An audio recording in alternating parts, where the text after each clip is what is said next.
You know, before we get into the review, I just want to give a very seal of approval when it comes to Strike Witches, the franchise as a whole, because some people don't know that each season, just including Strike Witches alone, even the movie, they're made by different studios. Usually, when you have a series that has a continuation and stuff like that, usually it is animated by one studio, or sometimes that studio drops a show and goes to another studio, and most of the times it's a downgrade. For instance, One Punch Man was at Madhouse, then it went to JC Staff, went way down. Seven Deadly Sins was A1 Pictures, then it moved to Studio Dean, went way down. Hamatora 2 also. Well, the art style changed, so I guess the animation art style was so good, it just changed, which I was not that comfortable with it.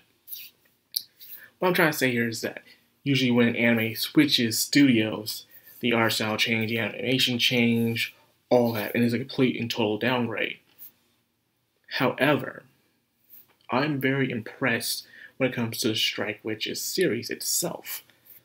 It started off in Studio Gonzo, with season 1. And then, I don't know if Studio Gonzo's still up or anything. Last time I saw anything on Studio Gonzo was Akiba's Trip, and that was it. Then, after that, I went to AIC Spirits, which I've never heard of before. I need to look and see what else they do. And then it went off, the OVAs was created by someone else. And then along came the movie. But then, instead of getting a downgrade, like most animes that switch studio to studio, it got an upgrade. It went to David Productions. You know, they do JoJo, they do the recently Fire Force, and these were all well animated, well drawn out series that are given a lot of passion and care to this adaptation. Of course, Strike Witches itself is its own adaptation. It's not really an adaptation, it's original. But still, the fact that it has that is pretty impressive. And because of that, the animation went from here. Each season, the animation and art style got better and better. Heck, even the CGI in this one is just completely amazing. It's up there with the latest Love Live series that's out right now that I'm watching and also reviewing. So go check that out. And that's all I gotta say about that. You know, it's very impressive for a show to keep moving studio to studio, but yet it keeps getting better and better throughout the series. Not a lot of shows can do that. Usually when a studio stops doing a show, most of the times, that's it. No one else wants to pick it up. When those who do pick it up, it's by a lower studio. And then you can feel the lack of care put into it. And it becomes a downgrade. It's the reason why I haven't watched the I haven't watched the latest season of Seven Deadly Sins, or I'm not planning on watching the last season of Seven Deadly Sins, because the studio is just terrible. Terrible animation. Ooh, and the censoring of blood. What is this, China? Oh my goodness. It's ridiculous. But anyway, I think I stayed on that too long. I gave them enough praise. The congratulations. But seriously, on the review though, let's talk about that animation. I know I just talked about it, but it really does feel like movie quality. If you have watched a Strike Witches movie, you can easily tell that the quality of this feels just the same. And like I said, and I'm impressed how the characters look and stay the same. Just a bit more improved and enhanced when it comes to toning and coloring. Other than that, it seems like this Neuroi that was attacking them really felt, in a way, kind of like almost a final boss Neuroi. I guess only because I felt that way, only because Miyafuji was just handling it on her own. But then again, there are Neuroi where she can handle on her own, but this was a very high class Neuroi. This one was very intelligent. It was hiding. It didn't become part of the iceberg. It was hiding inside the iceberg like a parasite, going inside there and then having its all its limbs going out, and then the limbs can detach and turn into missiles, like some final video game boss. And because of that, it was extremely difficult. Not only that, Miyafuji was also she was using low-grade weaponry. You know, she went out there with already a terrible striker unit, and then of course she didn't have a gun on her. And in the back of my mind, like, wow, wouldn't it be nice if she had Sakamoto's sword? I don't know why, but at near the end of Strike Witches Season 2, when she was using the sword, I thought she would be the next bearer of the sword when Sakamoto loses her powers. But then she lost her powers for a while, and she got back at the end of the movie. They're like, okay, it would be nice if she was hand down the sword. So there'll be times where she loses her weapon. Let's face it. Miyafuji, she loses her weapons a lot, most of the time, but only in high loss missions I have seen, as my memory concerns me, or that's the other series with the striker units. I can't remember fully, but it's just a guess I'm having. Anyways, this thing was on a mission to attack one of the forts. One of the forts were the most heavily resourced fort, the one that had all the weapons and all the other stuff that they needed to win against the counterattack that's going to happen in Berlin. They're planning to take Karlsland back. So the thing was, they're immediately ready to attack. And it almost succeeded. Even after it was destroyed, the thing was using the iceberg itself to move in. It was causing some sort of collateral damage. It did do that after all. It did put it in their plans, as Mina said. But other than that, they did get it done because Miyafuji was doing her best, what she had, you know. And it was impressive. I like to see how in the beginning of each season, Miyafuji improves as she is as a soldier. You know, in the beginning, she was sloppy, of course, novice.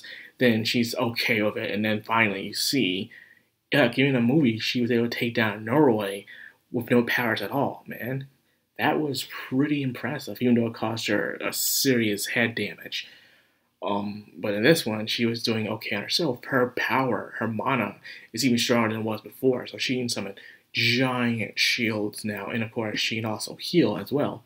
So because of that, she's good for defense. But if only she had that sword to become the offense.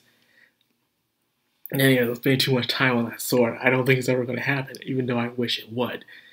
So when things seem bleak, heck, the captain was actually planning to use himself as a decoy in order to keep the Norway off the fort.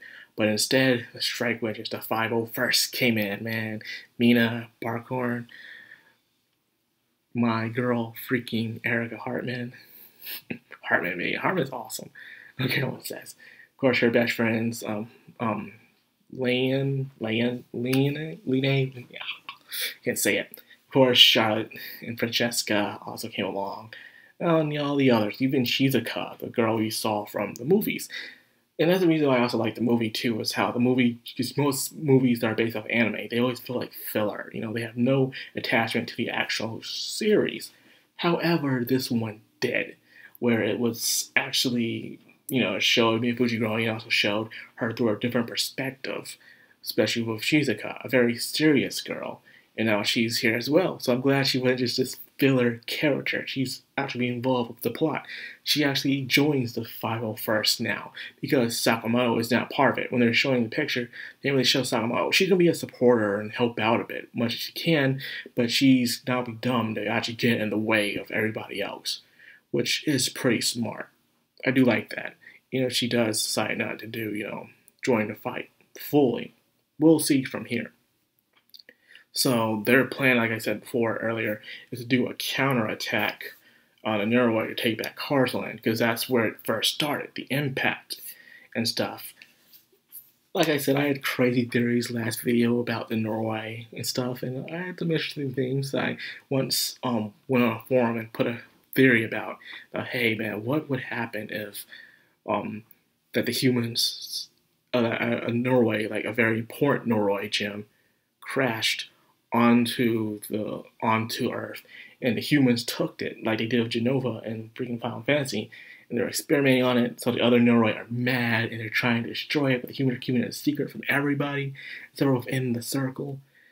That could be one, or maybe the Norway just crashed in Karlsland, made it their home base, and then start spreading out.